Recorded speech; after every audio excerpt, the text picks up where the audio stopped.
Ser de izquierda tiene su innegable atractivo. En los colegios, las universidades, los medios de comunicación, todos los días nos dicen que para ser buenas personas, para tener supuesta empatía y para, por supuesto, estar a la moda, uno tiene que ser un buen izquierdista. Pero yo elijo rechazar categóricamente a la izquierda y razón número 1, la izquierda es la ideología más asesina de la historia. Izquierda y derecha son categorías políticas que nacen en el marco de la Revolución Francesa. Los jacobinos, la primer fuerza de izquierda, por así decirlo, del mundo occidental, fueron los primeros en establecer un gobierno de partido único, que a través del Comité de Salvación Pública asesinó a más de 35.000 personas por no adherir o por oponerse al régimen revolucionario a través de lo que se llamó el terror. Pero el siglo XX vería llegar al poder a la izquierda socialista a través del movimiento comunista bolchevique, de tipo marxista-leninista y maoísta. Entre 1917 y 1991, estos llevaron adelante las matanzas más cruentas de nuestra historia moderna.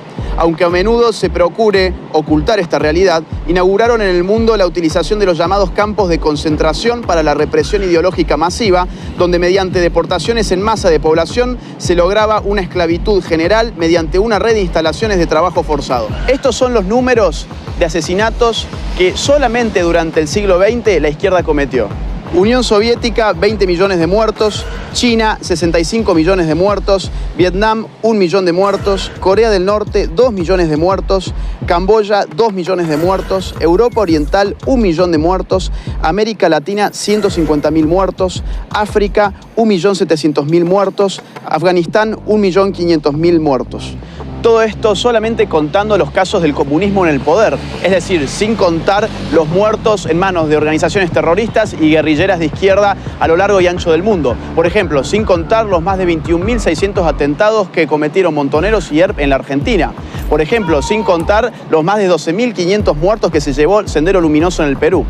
Si de asesinatos se trata, es bueno recordar que el primer país en el mundo que legalizó el aborto fue la Unión Soviética en el año 1920 y que en América Latina el primer país que legalizó el aborto fue Cuba en el año 1965. Es por eso que el más importante político libertario del siglo XX, Ron Paul, ya nos decía en su libro Aborto y Libertad que el aborto estaba íntimamente ligado con el totalitarismo de los movimientos comunistas. Razón número 4. La izquierda destruye la calidad de vida. Este punto está íntimamente ligado al otro y los datos y los números están a la vista de todos. Por ejemplo, Ucrania. Stalin, entre el año 1932 y 1933, provocó una histórica hambruna en ese país, en la cual murieron de hambre más de 4 millones de personas y para el año 1934 el índice de natalidad había bajado hasta un 40%.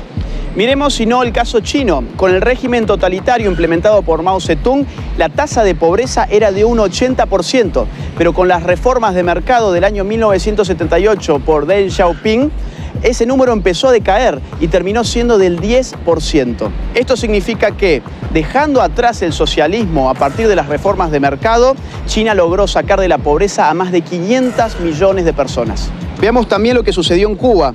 Finalizando los años 50, antes de la revolución de Fidel Castro, el Atlas Económico Mundial de Ginzburg colocaba a Cuba como el tercer país de mayor ingreso per cápita de Latinoamérica, después de Argentina y Uruguay. Hoy, Cuba ocupa el penúltimo puesto del ranking, con $7.602 del PBI per cápita, mientras que en Chile, por ejemplo, el ingreso es de $27.058 per cápita, y el primero en América Latina en el Índice de Desarrollo Humano de la ONU.